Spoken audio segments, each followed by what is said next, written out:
Shonah Otai, faire quelques paroles de Torah sur les Pirkei Avot, le Nishmat Yoshua Hay Alain Ben Sarah et tout le Mété Israël. C'est bien puisque les Mishnayot, les Pirkei Avot, c'est des Mishnayot. Mais ce que je voudrais vous proposer, c'est une lecture originale du général des Pirkei Avot. On les appelle les Pirkei Avot. C'est quoi les Pirkei Avot? Littéralement, les chapitres des pères, qu'on traduit souvent en français par les maximes de nos pères. Nos pères, mais dans les Pirkei Avot, on ne parle pas des pères. Les pères, c'est qui? C'est Abraham, Yitzhak, Yaakov, c'est les patriarches. Ceux qu'on appelle les pères. Or, la Mishnah des Pirkei Avot commence avec Moshe et continue avec des maîtres de l'époque de la Mishnah. Elle ne parle pas des patriarches. La première Mishnah des Pirkei Avot nous fait référence de la chaîne de la transmission depuis Moshe Rabbeinu, qui a reçu la Torah au Sinaï, qui l'a transmise à Yehoshua, rien n'est au hasard, et Shua aux Zekenim, aux anciens, les Zekenim aux Nevim, aux prophètes, et les prophètes aux Anshe Knesset Hagdola. C'est quoi Anshe Knesset Hagdola? Les membres de la Grande Assemblée. On dit pourquoi ils s'appelaient les membres de la Grande Assemblée? Parce que, donc ils faisaient partie d'une Knesset. Knesset, ça vous fait penser au Bet Knesset, pas seulement la Knesset, le Parlement en Israël, mais la Knesset, Bet Knesset, c'est le rassemblement pour la prière. Alors regardez que tout converge vers une réflexion vers la prière. En effet, je commence par Anshe Knesset Hagdola. C'est qui ces membres de la Grande Assemblée? Ils ont vécu à l'époque du Deuxième Temple, au début du Deuxième Temple.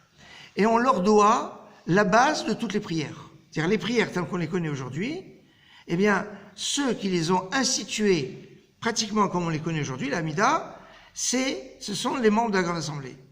Et pourquoi on les appelle la Grande Assemblée?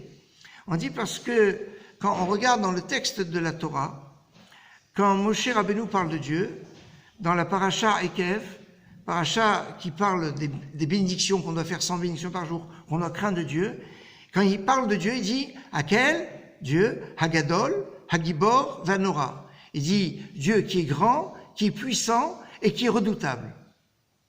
Quand un peu plus tard dans le prophète Jérémie qui a vu la destruction du temple, il dit mais redoutable?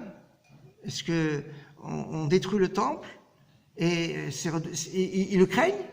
Alors il est marqué dans Jérémie Hakel, Hagadol, Hagibor. Il n'a pas dit Nora. Le Daniel, qui était aussi un prophète, mais qui n'est pas connu comme un prophète, lui va dire on est en exil, il vivait en exil, il dit on est en exil, les choses sont pas bien. Et on va dire à Gibor, alors il a dit Hakel, Hagadol, Hanora, il a sauté à Gibor.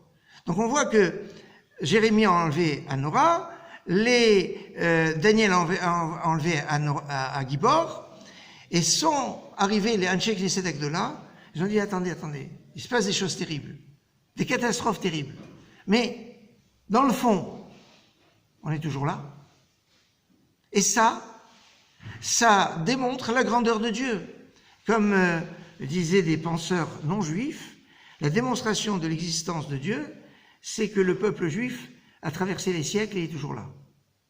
Alors, des fois, on voit le verre à moitié vide, il faut le voir à moitié plein. Et donc, ils ont dit, on doit dire Hakel, Hagadol, Hagibor, Vanora. Et c'est comme ça que dans Nehemia, le texte de Nehemia est un texte qu'on reprend souvent dans les Tahanonim. Il est beaucoup plus connu qu'on l'imagine. Et dans Nehemia, marqué Hakel, Hagadol, Hagibor, Vanora. C'est comme ça qu'on commence la prière. La prière par excellence. Baruch Ata Hashem. Elokeinu ve'Elokei Avotenu. On commence avec les Avot, Pirkei Avot. On commence avec les Avot. Cette bénédiction s'appelle la bénédiction des Avot, des patriarches. Et après on dit Hakel, Hagadol, Hagibor, Vanora, des Anshe Knesset Hagdola, qui ont rétabli ce que Moshe Rabbeinu avait établi au début.